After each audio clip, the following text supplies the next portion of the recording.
بسم اللہ الرحمن الرحیم۔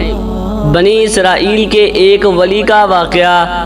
ایک دن خاتم النبیین حضور صلی اللہ علیہ وسلم نے صحابہ کرام رضی اللہ تعالی عنہ اجمعین کے سامنے بنی اسرائیل کے حالات بیان فرمائے اور دوران وعظ و نصیحت حضور اقدس صلی اللہ علیہ وسلم نے ایک عبادت گزار بندے کا بھی ذکر فرمایا جس کا نام حضرت شمعون رحمۃ اللہ علیہ تھا، جو عبادت گزاری کے لیے ضرب المثل تھے۔ 1000 مہینے تک روزے رکھتے، رات بھر خدا کی عبادت اور نماز میں مشغول رہتے، دن کے وقت ہتھیار باندھ کر خدا کی راہ میں جہاد کرتے، غریب لوگوں کی حمایت کرتے، مشرکوں اور کافروں کی سرکوبی کرتے اور ان کے مال کو غربا میں تقسیم کرتے۔ جسمانی طاقت اور روحانی قوت کا یہ حال تھا کہ لوہے کی باری باری مضبوط زنجیر میں عورتوں کی چوڑیوں کی طرح ان کے ہاتھ سے ٹوٹ کر گر جاتی تھی۔ کفار نے جب دیکھا کہ شمعون رحمۃ اللہ علیہ پر کوئی حربہ کارگر نہیں ہوتا تو انہوں نے آپ کی بیوی کو ساتھ ملانے کی کوشش کی تاکہ حضرت شمعون رحمۃ اللہ علیہ کو اپنی حراست میں کسی نہ کسی طرح لیا جائے۔ چنانچہ فاسق لوگوں نے حضرت شمعون رحمۃ اللہ علیہ کی بیوی سے جا کر کہا کہ اگر تم اپنے خاوند کو رات کے وقت سوتے ہوئے مضبوط رسیوں سے جکڑ کر باندھ دو اور پھر صبح کو ہمارے حوالے کر دو تو اس کے بدلے تمہیں بہت سا مال و دولت دیا جائے گا۔ بیوی دولت کی لالچ میں آ گئی اور اپنے بہادر اور پکے دیندار شوہر کی کچھ بھی پرواہ نہ کرتے ہوئے اسے رات کو مضبوط رسیوں سے باندھ دیا۔ صبح کو جب حضرت شمعون رحمۃ اللہ علیہ بیدار ہوئے تو انہوں نے اپنی بیوی سے پوچھا کہ کیا بات ہے، مجھے کس نے باندھا ہے؟ ہوشیار بیوی نے اپنی محبت اور وفاداری کا نقلی ثبوت دیتے ہوئے جواب دیا کہ میں تو آپ کی قوت کا اندازہ کرنا چاہتے تھے، کیونکہ میں آپ کی قوت کا کرشمہ اپنی آنکھوں سے دیکھنا چاہتے ہوں۔ یہ سحر بیانی سن کر حضرت شمعون رحمۃ اللہ علیہ خاموش ہو گئے اور بات رفع دفع ہو گئی اور آپ نے رسیوں کو کھول دیا۔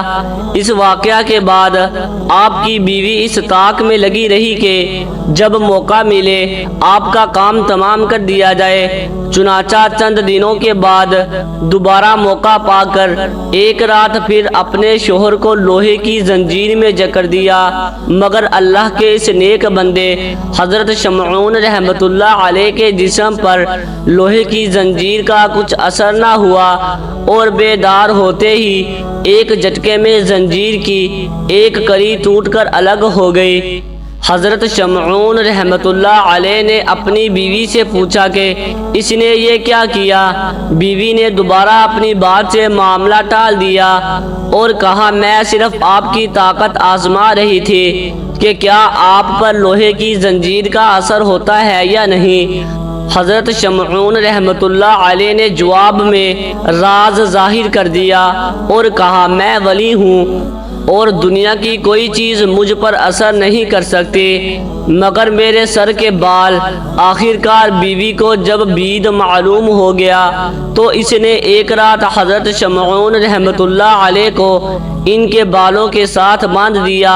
آپ نے کھولنے کی بہت کوشش کی مگر تمام کوششیں رائگاں ہو گئیں۔ لالچی بیوی نے اس حالت میں حضرت شمعون رحمۃ اللہ علیہ کو ایک ستون سے باندھ کر آپ کی ناک کاٹ دی اور آنکھیں نکال دی۔ اللہ تبارک و تعالیٰ کے اس ولی کی بے عزتی پر غضب الہی نے ان لوگوں کو زمین میں دنسا دیا اور دھوکہ دینے والی بیوی پر قہر کی بجلی گری اور وہ خاک ہو گئی۔ صحابہ کرام رضی اللہ تعالی عنہ اجمعین نے حضرت شمعون رحمۃ اللہ علیہ کی تکالیف، آپ کی بندگی اور 1000 مہینے تک جہاد فی سبیل اللہ کا حال سن کر رسول اللہ صلی اللہ علیہ وسلم کی خدمت میں عرض کیا یا رسول اللہ صلی اللہ علیہ وسلم، ہم تو کسی بھی طرح حضرت شمعون رحمۃ اللہ علیہ کی عبادت و ریاضت کا ثواب اور اجر حاصل نہیں کر سکتے، کیونکہ ہماری عمریں تو اتنی لمبی نہیں ہیں تو صحابہ کرام رضی اللہ تعالی عنہ اجمعین کی حسرت انگیز آرزو پر اللہ تبارک و تعالی نے شب قدر جیسی بابرکت رات عطا فرمائی کہ اس رات کی عبادت حضرت شمعون رحمۃ اللہ علیہ کی 1000 مہینے کی عبادت سے بہتر ہے۔ امید ہے کہ آپ کو ویڈیو اچھی لگی ہوگی۔ ویڈیو اچھی لگی ہے تو ویڈیو کو لائک ضرور کر دیں اور چینل کو بھی سبسکرائب کر دیں تاکہ اس طرح کی انفارمیٹیو ویڈیوز آپ کے پاس بر وقت پہنچتی رہیں۔ شکریہ۔